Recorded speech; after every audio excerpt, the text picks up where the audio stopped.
گائے کا گوشت اور دودھ ہرگز استعمال نہ کریں، ماہرین نے خبردار کر دیا۔ مویشیوں میں لمپی وائرل یا کیٹل پاکس بہت تیزی سے پھیل رہا ہے، اسی لیے ماہرین نے خبردار کیا ہے کہ گائے کا گوشت اور دودھ ہرگز استعمال نہ کریں۔ رپورٹ کے مطابق کیٹل پاکس یا لمپی وائرس گائے کو تیزی سے متاثر کر رہا ہے، لہٰذا صورتحال کو مد نظر رکھتے ہوئے ماہرین نے گائے کا گوشت اور دودھ استعمال کرنے سے سختی سے منع کر دیا ہے۔ ماہرین کا کہنا ہے کہ پاکستان میں ایسا وائرس پہلے کبھی رپورٹ نہیں ہوا۔ اس حوالے سے گفتگو کرتے ہوئے director general livestock Sindh Nazir Ahmed Kalhoro نے بتایا کہ لمپی اسکن ڈیزیز سے مویشی کی کھال میں چیچک کی طرح زخم ہو رہے ہیں، جبکہ وائرس میں مبتلا مویشیوں میں دودھ اور وزن کی کمی واقع ہو رہی ہے۔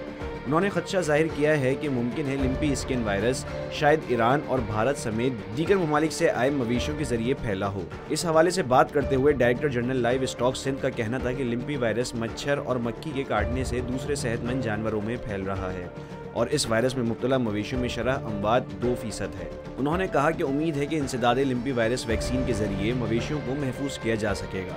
واضح رہے کہ سندھ بھر میں گائے، بیل اور بھینسوں میں جلد کی بیماری لمپی وائرس پھیل جانے سے مویشی بیمار ہو رہے ہیں اور کئی مویشی موت کے منہ میں بھی جا چکے ہیں۔ سبسکرائب کریں اور بیل دبائیں تاکہ کوئی خبر رہ نہ جائے۔